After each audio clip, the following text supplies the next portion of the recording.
Pak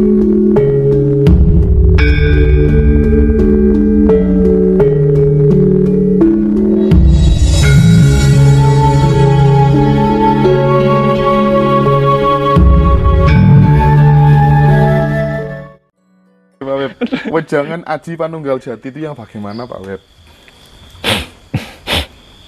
Aji Manunggal Jati, Nggih. ya itulah pengkajian tentang mati sak jerone urip. Jadi kalau harus dikatakan di pembelajaran itu jika berhasil melalui fase-fasenya, Iya. saya akan membantu kematiannya dan menghidupkannya kembali. Itu. Sampai segitu ya Allah. Nah kalau tidak begitu piye Mas? Iya. Misalnya dilakukan sendiri, puncaknya kan mati. Mati ini gampang, kendat. Apa ngombe baygon kan bisa matinya bisa, gampang kan. Lah uripe maneh iki kan piye?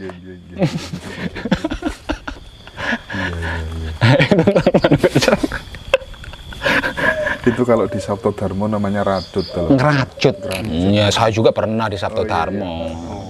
Ya. Saya pernah 1 minggu tapi. Loh, saya sampai ke tingkatan ngerajut, Mas. Oh gitu ya.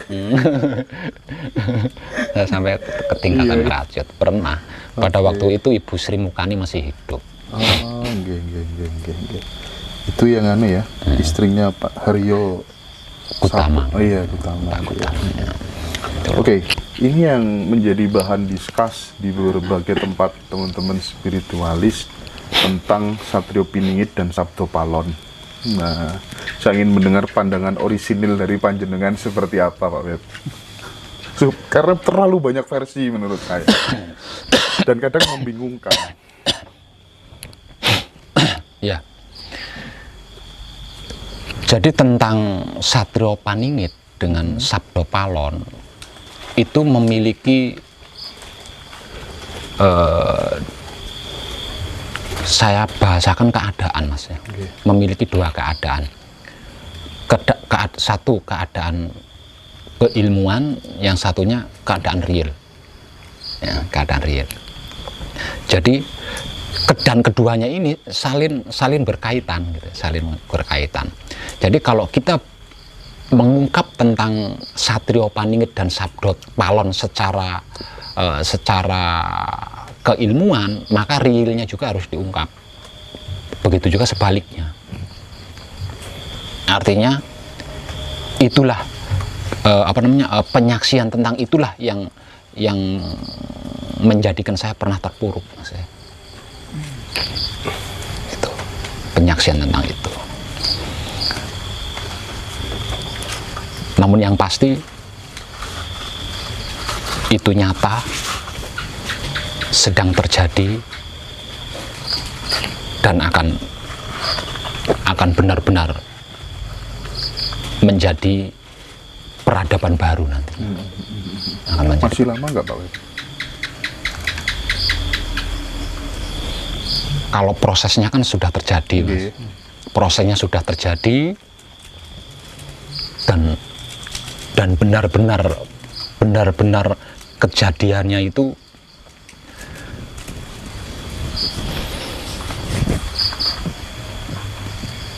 di tahun 2025. Tapi saya tidak mendapat bocoran harinya, tanggalnya, jamnya. Oke. Apa yang perlu kita siapkan, Pak Web? Tetap menjaga kebersihan Baitul Makmur, Baitul Muharram, dan Baitul Muqaddas. Tidak ada cara lain. Karena apa? Karena dia sedang menuntut singgasana pribadinya. Oke. Kemudian terkait dengan jaminan selamat hingga 7 turunan sempurna, itu maksudnya bagaimana, Pak?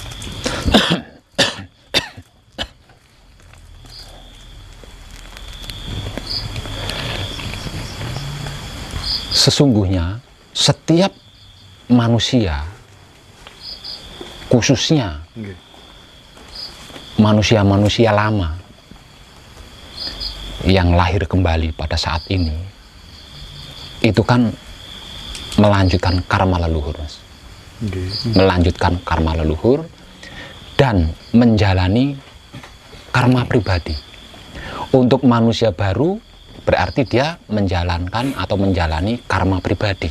Untuk manusia lama berarti melanjutkan karma leluhur dan menjalankan karma pribadi. Nah, yang namanya karma ini yang paling sulit dan paling rumit di kehidupan manusia, Mas. Kalau hewan-hewan tidak peduli tentang itu. Tapi di dalam kehidupan manusia yang disebut karma atau hukum sebab akibat ini, wah, rumit banget, Mas. Rumit. Karena apa? Karena walaupun kita tidak melakukan, kalau leluhur kita dulunya pernah melakukan dan dia tidak punya kesempatan untuk menebusnya, itu kita yang nebus. Rumitnya itu loh di situ. Nah, karma-karma ini adalah penyebab terjadinya reinkarnasi itu tadi, Mas. Jadi sebenarnya orang-orang, bahkan orang-orang yang kita pandang suci, yang gagal mencapai kesempurnaan, dalam artian di dalam kematiannya dia tidak bisa kembali kepada Tuhan, gitu ya. Nah, kegagalannya itu bukan karena agamanya tidak baik, bukan karena ilmunya tidak hebat, bukan karena tingkah lakunya tidak benar, bukan. Karena apa? Karena dipandang suci. Yang namanya orang yang kita pandang suci itu sudah pasti backgroundnya atau latar belakangnya kan bagus ya. Tapi dalam kenyataannya kan belum tentu. Belum tentu berhasil mencapai kesempurnaan. Atau dalam istilah agamanya belum tentu berhasil innalillahi wa inna ilaihi rajiun. Belum tentu berhasil di situ. Nah, terjadinya reinkarnasi ini adalah karma ini tadi, Mas. Sebaik apapun dia di dunia ini, kalau karmanya tidak selesai, karma yang sedang dilanjutkan dan yang sedang dijalankan tidak selesai, akan menjadikan dia bereinkarnasi lagi ke dunia ini untuk menyelesaikannya dengan wujud yang lain. Ya, kalau wujud berikutnya sebagai manusia seperti kita. Kalau di kehidupan berikutnya wujudnya cacing, itu kan susah banget, nggak iso sinau kan, nggak bisa berspiritual, wong cacing. Yang ngerinya di situ. Itu nggak bisa milih reinkarnasi itu, Pak? Nggak bisa. Kalau gini, Pak Web, ngapunten nggih. Misal nggih, ini istrinya mengandung, ya kan? Terus tiba-tiba si nenek yang kabundut dulu, Pak Web, menemui si istrinya Mas ini. Ya, Nduk, aku melok awakmu yo. Artinya kan bisa bisa kita maknai, oh mungkin barangkali dia ingin manitis ikut di janin bayiku itu. Itu peristiwa seperti apa? Bisa nggak itu memilih keluarganya sendiri atau bisa dimaknai begitu nggak kira-kira? Nggak bisa. Nggak bisa. Itu bukan reinkarnasi namanya. Bukan, tapi nitis. Beda. Reinkarnasi sama nitis. Beda. Reinkarnasi sama nitis itu beda. Pripun, Pak? Kalau reinkarnasi itu kan kuasa Tuhan. Oh. Ya, reinkarnasi itu kuasa Tuhan. Artinya Tuhan yang melakukan gitu, bukan bisa kita. Jadi kita sekarang hidup di sini, besok di Italia. Ya, seperti itu. Nah, kalau nitis ini bukan kuasa Tuhan, tapi kelebihan orang yang hebat. Katakanlah karena yang dicontohkan tadi kan Mase. Kalau sampai terjadi seperti itu, berarti neneknya Mase ini dulu orang hebat. Hanya saja satu titik yang gagal dicapai. Gitu. Nah, untuk menyelesaikan satu titik yang belum berhasil dicapai itu, makanya dia nitis kan ke cucunya atau apa. Nah, itu beda dengan reinkarnasi. Beda ya? Iya. Itu kayaknya lah Pak Web, bahas reinkarnasi itu kan panjang ya. Panjang banget. Kapan-kapan aja. Nanti kalau saya kesini lagi. Siap. Oke. Ini ada pertanyaan terkait dengan hakikat asmo sejati, Pak Web. Iya. Apa itu, Pak? Asmo sejati.